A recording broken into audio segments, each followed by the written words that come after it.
नमस्कार दोस्तों, बचपन के दिन में आप सभी का एक बार फिर से स्वागत है। साथियों, मिशन प्रेरणा के अंतर्गत उत्तर प्रदेश को प्रेरक प्रदेश बनाने का लक्ष्य रखा गया है, जो हम सभी शिक्षकों को मार्च 2023 तक पूर्ण करना है।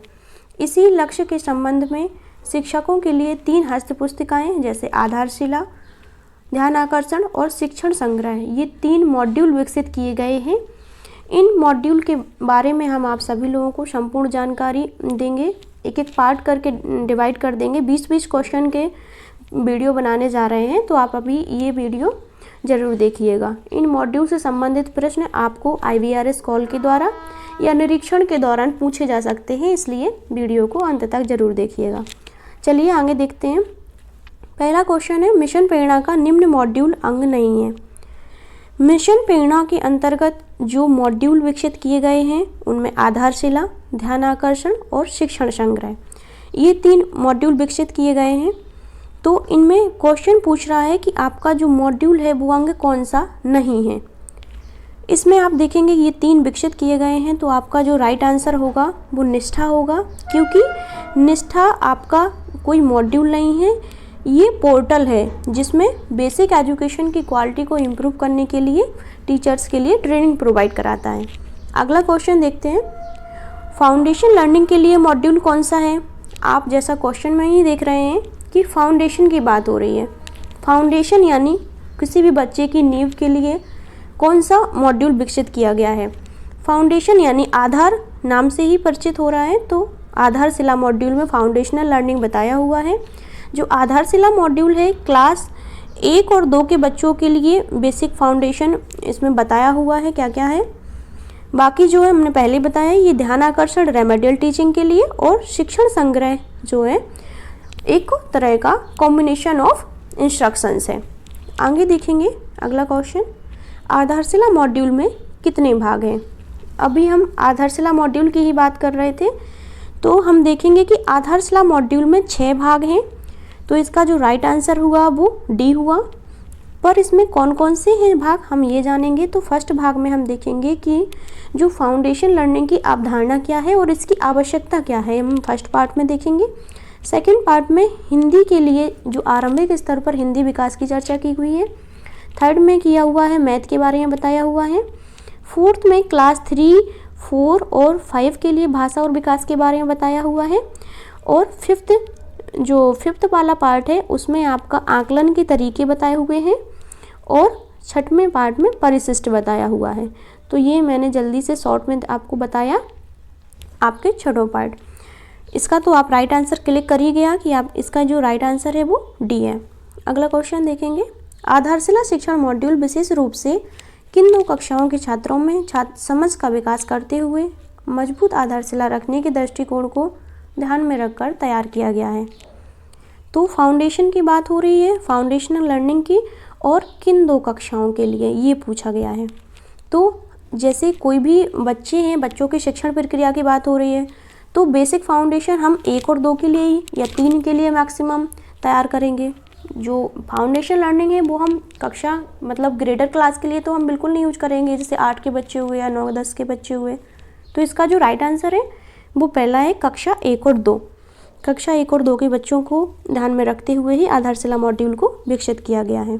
अगला क्वेश्चन देखेंगे, क्वेश्चन नंबर 5 है, आधारशिला मॉड्यूल में मुख्यतः किन विषयों की बेहतर समझ विकसित करने के लिए रोचक जानकारी एवं गतिविधि का समावेश किया गया है। पिछले क्वेश्चन में हमने देखा था कि वो पूछ रहे थे कि कौन कौन सी क्लास के लिए आधारशिला मॉड्यूल विकसित किया गया है, लेकिन इस वाले क्वेश्चन में पूछ रहा है कि किन विषयों की बेहतर समझ के लिए ये मॉड्यूल विकसित किया गया है।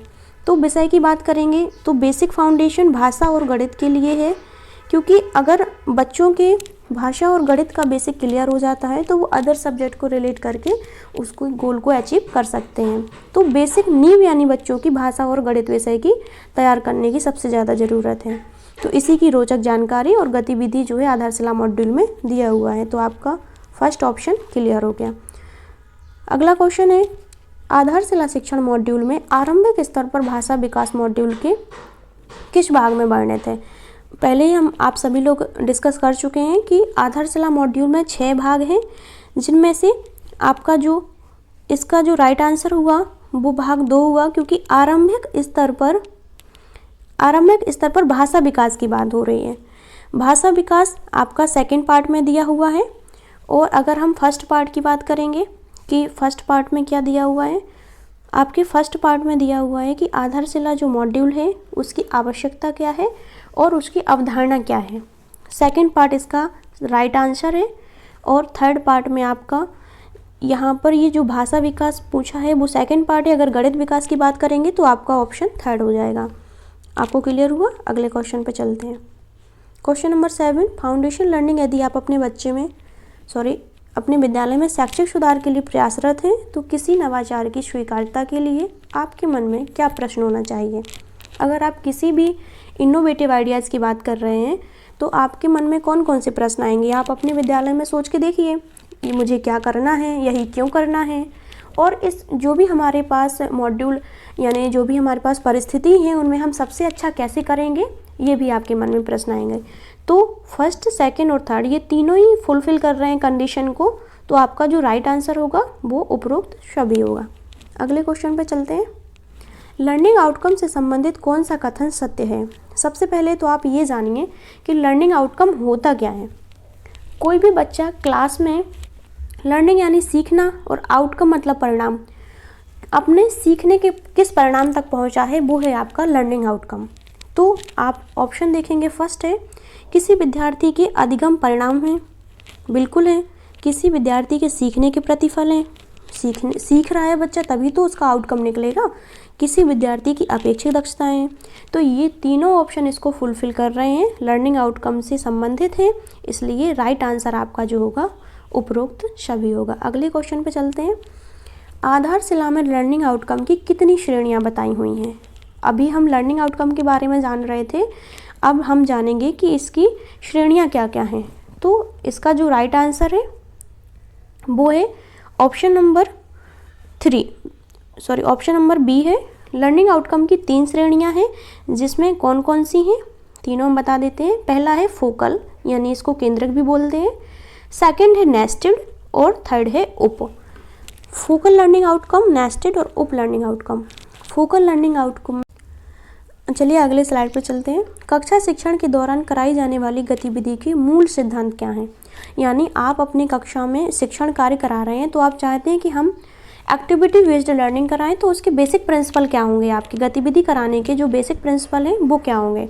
तो पहला ऑप्शन देखिए, गतिविधि की शुरुआत रोचकता व चुनौतीपूर्ण कार्य से हो। यानी अगर गतिविधि में इंटरेस्ट नहीं आएगा बच्चों को तो बच्चे गतिविधि में भाग ही नहीं लेंगे, और जब बच्चे गतिविधि में भाग नहीं लेंगे तो वो सीखेंगे कैसे। इसलिए हमेशा जो गतिविधि हो वो रोचकता और चुनौतीपूर्ण हो। कोई भी गतिविधि सीखने के 4 चरणों में पूरी हो। अब ये जो सीखने के 4 चरण हैं वो कौन कौन से होते हैं। एराक होता है, देखिए, एक्सपीरियंस, रिफ्लेक्शन, एप्लीकेशन और कंसोलिडेशन। इसका मतलब क्या हुआ कि बच्चे यहाँ पर अनुभव, चिंतन, अनुप्रयोग और निष्कर्ष के साथ सीखें। ये जो चरण हैं वो एक दूसरे से कोरिलेटेड है और ये साइकिल फिर से एक्सपीरियंस पे आ जाती है। अगला पॉइंट है गतिविधि सीखने के लक्ष्य एवं लर्निंग आउटकम से जुड़ी हो। सॉरी, यहाँ पर थोड़ा टाइपिंग मिस्टेक हो गया। जो गतिविधि है सीखने के लक्ष्य एवं लर्निंग आउटकम से जुड़ी हो। हमेशा हम कोई भी गतिविधि करने जा रहे हैं, कोई भी एक्टिविटी कर रहे हैं तो उसका कोई ना कोई एम होगा कि हमें ये अचीव करना है, इसलिए हम ये गतिविधि कर रहे हैं। विदाउट एम की हम कोई गतिविधि करने का कोई मतलब ही नहीं है। इसलिए इसका जो राइट आंसर है वो आप सभी समझ गए होंगे, वो होगा ऑप्शन नंबर डी। आगे चलते हैं। निम्नलिखित में से कौन सी गतिविधि का प्रकार नहीं है। गतिविधि की बात हो रही है और इसमें पूछ रहा है कि गतिविधि कौन सी नहीं है की बात हो रही है। तो मौखिक, लिखित, ये ICT यानी इंफॉर्मेशन टेक्नोलॉजी पर आधारित ये गतिविधि, ये सब करा सकते हैं। लेकिन आप ऑप्शन नंबर डी पर गौर करेंगे तो आप देखेंगे कि ये व्याख्यान यानी लेक्चर, आप बेसिक के टीचर हैं तो आप लेक्चर थोड़ी ना देंगे बच्चों के लिए। आप लेक्चरर नहीं हैं, आप टीचर हैं। इसलिए हमेशा बच्चों की गतिविधि में आपको जाके क्लास में जाके आपको लेक्चर देना शुरू नहीं कर देना है। बच्चों को एक्टिविटी बेस्ड लर्निंग करानी है ताकि बच्चे बेसिक से सीख सकें। इसलिए जो गतिविधि का प्रकार नहीं है वाली बात है तो इसका राइट आंसर होगा डी, क्योंकि हम व्याख्यान नहीं कर सकते बच्चों के साथ, वो बेसिक के बच्चे हैं, उन्हें करके सिखाने की ज़रूरत है। अगले नंबर क्वेश्चन पे आएंगे तो गतिविधि के प्रमुख चरण कौन कौन से हैं। गतिविधि के जो चरण की बात हो रही है, ये आप ऑप्शन नंबर सी देखिए, एरे मैंने अभी बताया हुआ है, एक्सपीरियंस, रिफ्लेक्शन, एप्लीकेशन और कंसोलिडेशन। इसको थोड़ा सा डिटेल में बता दे रही हूँ। ये इस तरह से वर्क करता है और कंसोलिडेशन के बाद फिर से एक्सपीरियंस पे आ जाएंगे हम लोग, कि बच्चे पहले अनुभव करेंगे, फिर रिफ्लेक्शन यानी चिंतन करेंगे उसके बारे में, एप्लीकेशन अनुप्रयोग करेंगे, इसके बाद बच्चे जब अनुप्रयोग करके सीखेंगे, इसके बाद ही आपके बच्चे निष्कर्ष पर पहुंचेंगे। लेकिन ऐसा नहीं है कि निष्कर्ष पर पहुंचने के बाद आपका जो सीखना है वो रुक जाएगा। जैसे ही आप निष्कर्ष पर पहुंचेंगे, आप फिर से कुछ नया जोड़ते हुए फिर से एक्सपीरियंस पर पहुंच जाएंगे। तो ये सीखने के भी चरण हैं और इन्हीं को हम लोग गतिविधि के चरण बोलते हैं। तो इसका जो राइट आंसर है वो सी हुआ। अब आप और भी जो ऑप्शन दिए हुए उनके बारे में भी हम डिस्कस कर लेंगे। जैसे LSRW, इसको लिसनिंग, स्पीकिंग, रीडिंग और राइटिंग, ये हिंदी भाषा के सीखने के चरण हैं। और ELPS एक गणित भाषा के सीखने के चरण है, एक्सपीरियंस, लैंग्वेज, पिक्चर, सिंबल। मैंने ये बता दिया है क्योंकि इस पर बहुत सारे क्वेश्चन बन जाते हैं, आपसे पूछ लेंगे LSRW में L का मतलब क्या है, W का फुल फॉर्म क्या है, ELPS में आपको P से क्या रिलेशन है, तो P फॉर पिक्चर। तो आपको ये याद करके रखना है। आगे देखेंगे अगले क्वेश्चन पर, भाषा विकास का सही क्रम है। मैंने जैसे अभी बताया हुआ है LSRW, ये उसी से रिलेटेड है सेम। देखिए इसका पहला आंसर है, भाषा विकास की बात हो रही है तो LSRW हो या सुबोपली। देखिए लिसनिंग से आया सु, एस से स्पीकिंग से बोलना, रीडिंग से पढ़ना और राइटिंग से लिखना। तो इसको शॉर्ट फॉर्म में आप याद करने के तरीके से आप सुबोपली भी बोल सकते हैं। सुबोपली से आप हिंदी भाषा के सही क्रम, भाषा विकास का सही क्रम याद कर सकते हैं। अगले स्लाइड पे आ आएंगे। लर्निंग आउटकम भाषा विकास के किन 4 बुनियादी पहलुओं पर आधारित है। लर्निंग आउटकम की बात हो रही है और भाषा विकास के किन पहलुओं पर आधारित है। इसमें आप देखेंगे भाषा विकास की बात हो रही है तो ये चारों तो आना ही है, सुबोपली, सुनना, बोलना, पढ़ना, लिखना। इसके बाद भाषा संरचना और व्याकरण, कल्पना और सृजनशीलता। लर्निंग आउटकम की बात हो रही है तो ये भी बच्चे बुनियादी समझ ही है, ये बच्चे क्रिएट करेंगे जो सीखेंगे। तो इसका जो राइट आंसर होगा वो उपरोक्त सभी, मैंने करके अगली स्लाइड पर आएंगे। बच्चे दिए गए 2 चित्रों में अंतर स्पष्ट कर लेते हैं। आप पहले ही जान चुके हैं लर्निंग आउटकम के 3 टाइप मैंने आपको बताए हुए थे। आपको फर्स्ट, 1 मिनट में बता रही हूँ, पहले ही बता दिया था।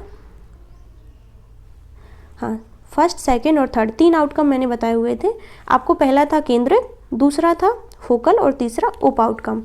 तो इन तीनों में से ऐसा कौन सा आउटकम है जिसमें 2 चित्रों में अंतर स्पष्ट करना बताया हुआ था। तो 2 चीज़ों में अंतर स्पष्ट करना मैं किस में बताया था, नेस्टेड लर्निंग आउटकम में। तो आपका राइट आंसर बी हुआ। चलिए अगले पे चलते हैं। भाषा के लिए निम्नलिखित में से कौन सा फोकल लर्निंग आउटकम है। अब फोकल की बात हो रही है। फोकल में हमने ओवरऑल आपका जो लर्निंग आउटकम है वो प्राप्त करना बताया था। ये बहुत ब्रॉड लेवल का होता है। तो इसमें जो है बच्चे कल्पना और सृजनशीलता के माध्यम से सीख लेते हैं। तो इसका जो राइट आंसर होगा वो बी हुआ। चलिए अगली स्लाइड पर चलते हैं। आरंभिक स्तर पर गणित सीखने का एक निश्चित क्रम कौन सा है। अभी मैंने तीनों के बारे में डिस्कस किया हुआ था, आपको ये तीनों डिस्कस किए हुए थे। ये फिर से मैं एक बार थोड़ा सा रिवाइज करा देती हूँ। LSRW आपका जो है वो भाषा विकास के लिए, एरिक आपका जो है सीखने के चरण है और ELPS आपका गणित विकास के लिए। तो आपका जो EL जो PS है जी, ये है आपका गणित के लिए। तो आपका जो क्वेश्चन है अब आप फिर से पढ़िए। गणित सीखने का निश्चित क्रम है तो आप समझ ही गए होंगे कि आपका जो राइट आंसर है वो डी हुआ, ELPS, experience, language, picture, symbol. अगली स्लाइड पर चलेंगे। देखिए इसका जस्ट अपोजिट क्वेश्चन पूछ लिया है। ELPS क्या है। अभी हमने जाना कि ये गणित सीखने का क्रम है, अब इसमें पूछ रहा है कि ELPS क्या है। अभी पूछा था गणित सीखने का क्रम क्या है। तो ये इस तरह के क्वेश्चन बनते रहते हैं।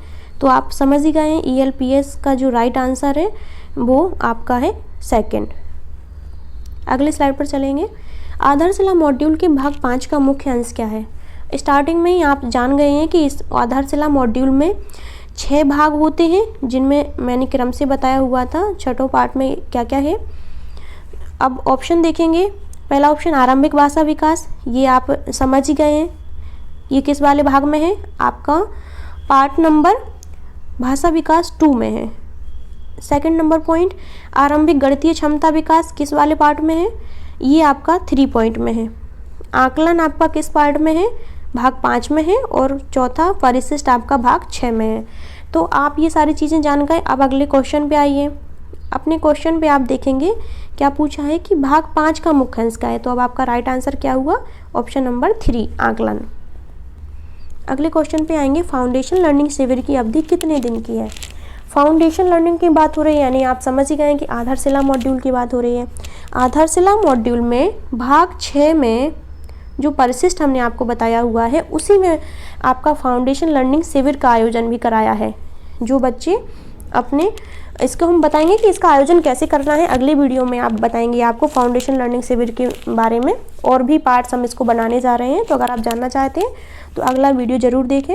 अभी आपका ये जो राइट आंसर है वो है 50 दिन, यानी ऑप्शन नंबर सी भाग 6 में बताया हुआ है कि 50 डेज़ का फाउंडेशन लर्निंग शिविर आयोजित किया जाएगा।